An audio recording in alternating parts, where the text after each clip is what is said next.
For this being a very premium mower, I actually put 2 layers of duct tape here. I used this very heavy duty T-Rex brute force duct tape and cut it to size and used 2 layers, sort of like as a temporary deck guard, because this is made out of plastic and I do really like plastic. So I put this up as a temporary measure to protect my deck, but I have a more permanent solution that I'm going to go ahead and review right now. So I'm going to go ahead and install this genuine Honda deck guard.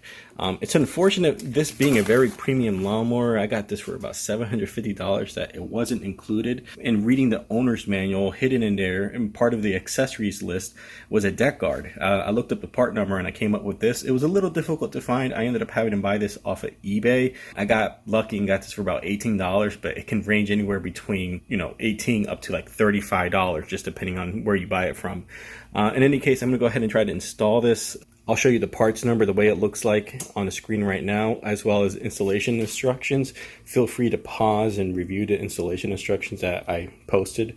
In any case, this is something I'm going to go ahead and try to do and install. I just wish that Honda would have included this in the begin with, especially considering the price tag of this lawnmower. So I'm going to go ahead and take off that duct tape and install this metal guard. But I would say, just quick tip, use either or. I like this more as a permanent solution, but even if yours is already scuffed up and you just want to protect it on a cheap, duct tape is good. Just use several layers, or use a really good high quality duct tape, cut it to size, and then that would help protect your deck long term.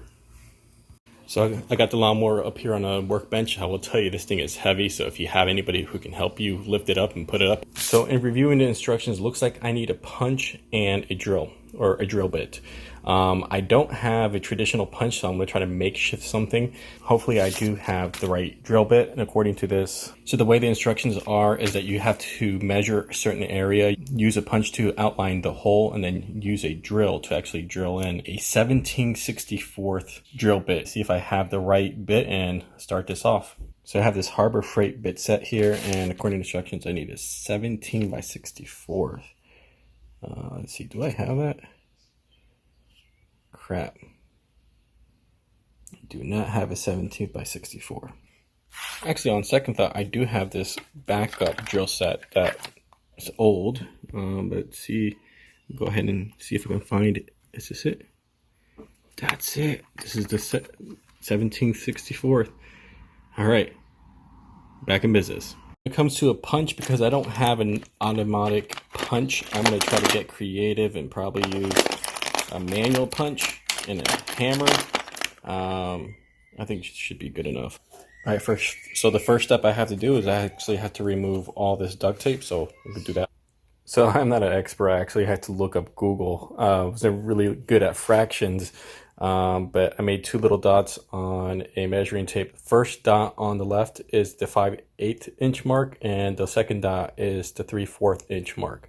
So according to this, it's 3/4 of the inch from the front, and then 5/8 from the bottom. So I'm gonna go ahead and make a little hole and measure this thing out. So I made a punch. Because you only get one chance to do this right, I'm gonna go ahead and use a smaller drill bit and then work my way up to the proper size. All right, made my smaller hole, and now I'm gonna come in and make my larger hole. All right, so here's the hole. Go ahead and try to install this. Instruction manual, it's the screw first. Then the other side of the deck, once the screw is all the way through the deck, it'll be a washer and then a nut.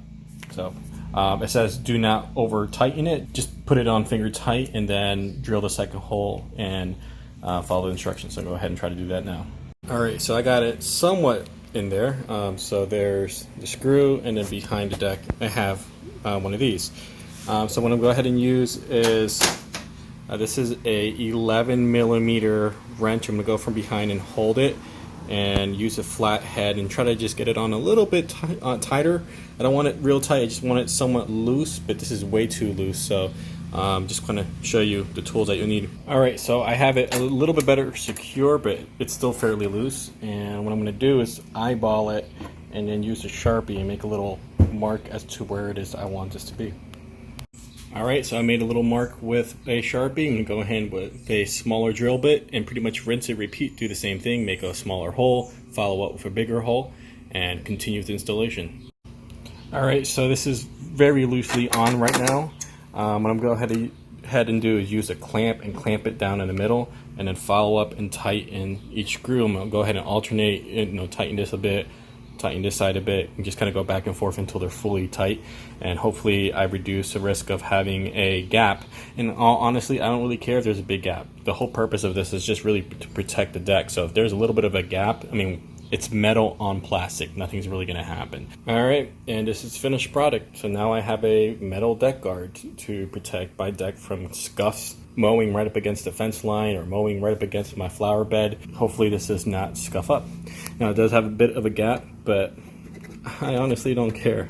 I mean, hey, I had duct tape on here before, so this is a way better upgrade than what I had. So far so good. I'm gonna go ahead and pretty much do the same process on the other side.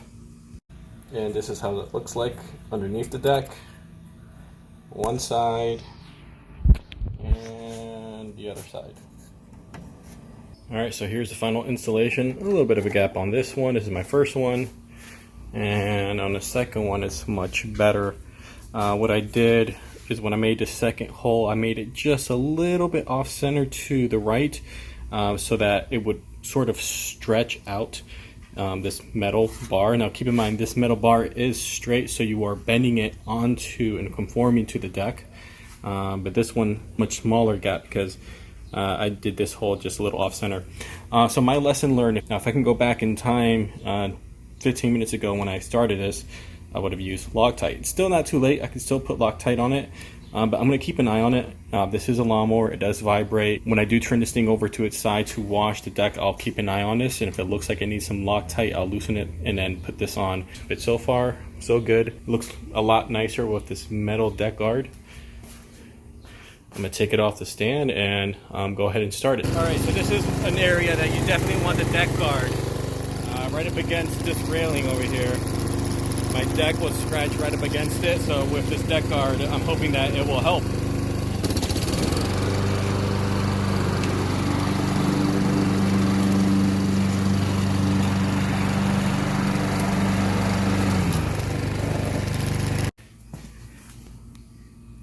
So you can see how it's already scuffed, but the deck is intact.